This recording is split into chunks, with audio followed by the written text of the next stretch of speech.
There was one man who never failed to make me laugh.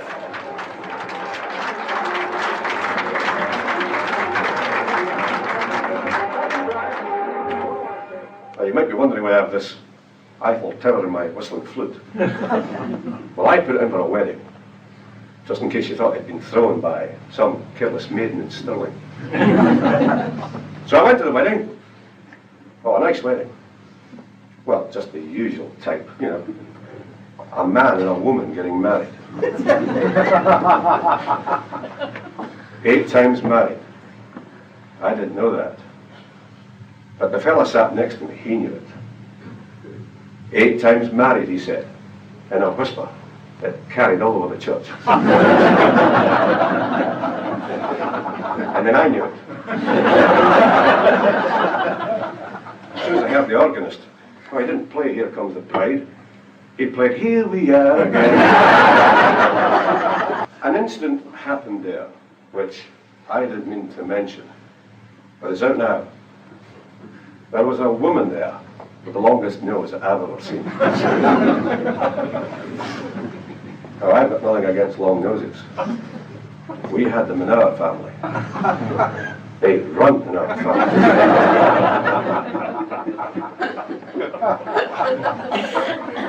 But she had a real beaut. Well, you could have touched it.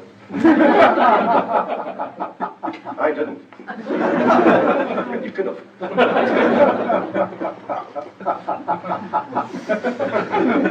And I thought, if things don't liven up, I will. I'll touch her nose.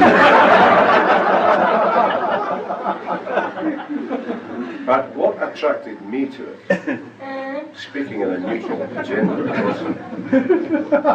was the way she used it to turn the pages of it.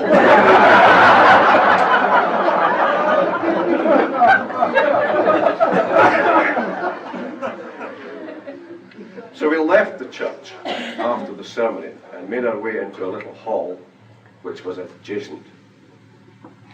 Now, someone must have prepaid. There was no difficulty getting in. And the wedding cake was brought in. Oh, a beautiful cake with candles on it.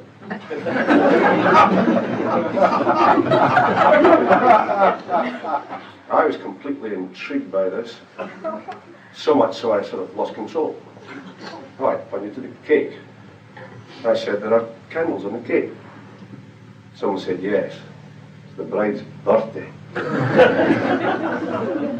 Well, I don't know the age of this woman, but the heat was desperate.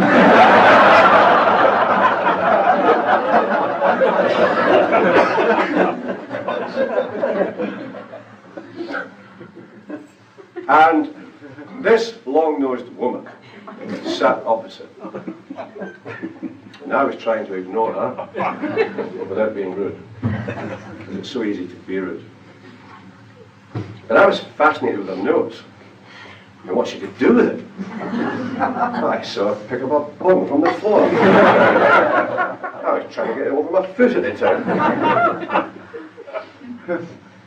And then it all happened. Someone, I suppose inadvertently, nodded to her. And she nodded back and cut the cake.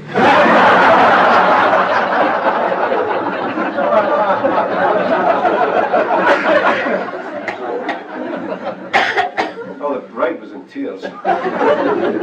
So was the cake.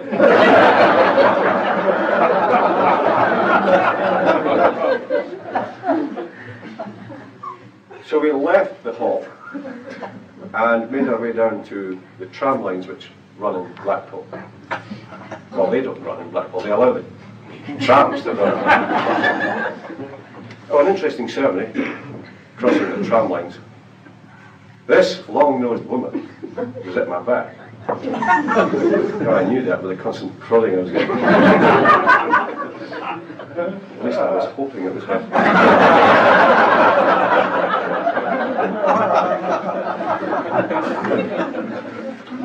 And she slipped. As she slipped, she fell. Fortunately, I was leaning down at the time. Otherwise, I would have been dissected.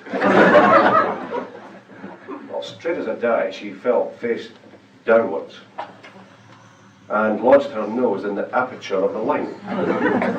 The line that runs freely to Fleetwood and I don't know where, because I've never been the other way. Well, a few of us bent down and took a chance. And we pulled and tugged. But we couldn't dislodge her nose. A heating engineer there from Motherwell said, I think it's the heat of her nose and the cold of the steel doing this.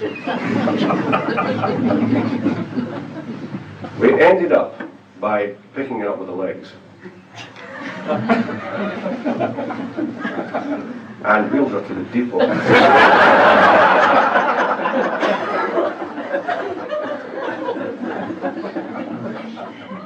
Someone phoned the mayor's office and he took the salute at the North Pier. Oh, he did very well. She was frightened. Oh, I didn't know that. But then in a whisper, from the side of her mouth, she said, "Could I be electrocuted?"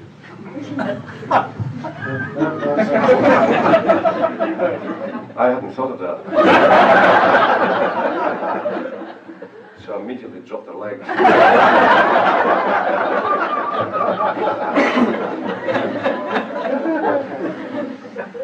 I replied, "No, I don't think so."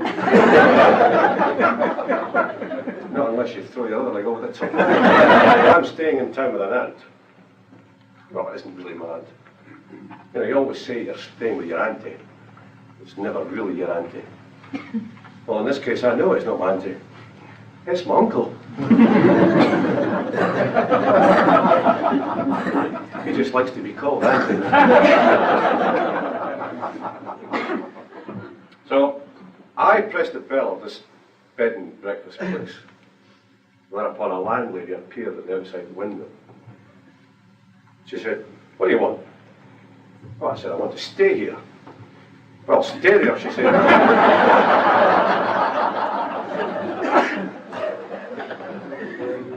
I went to the butcher's. I asked for a leg of lamb. I said, "Is it Scotch?" I said, "You want to talk to her, eat it?" Well, I'm trying to muster as much dignity as I could. I said, "What about wild duck?" "Oh, I don't have that. But I've got one here I could aggravate for you."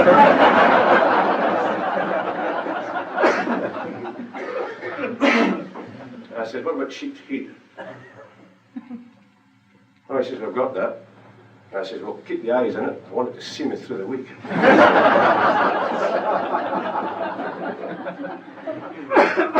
I said, "Have you got pig's trotters?" Oh, he said, "Yes." I said, "Well, give us a half pound of mince then, Porky."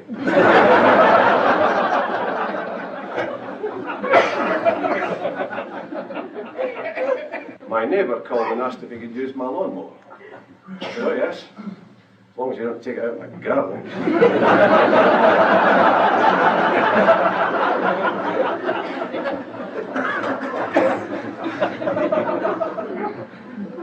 Someone ran off in my front gate. I didn't say anything. Thought he might come back and take offence.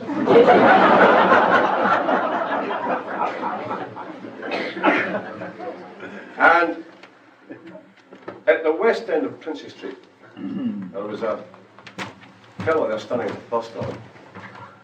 Oh, he said, "Can you tell me the quickest way to the Royal Infirmary?"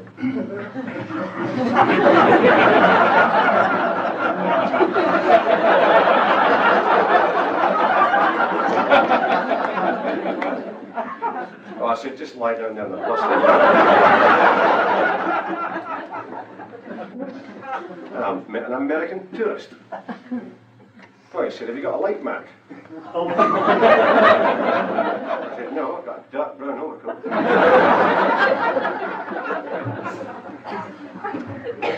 There was a woman there with a dog.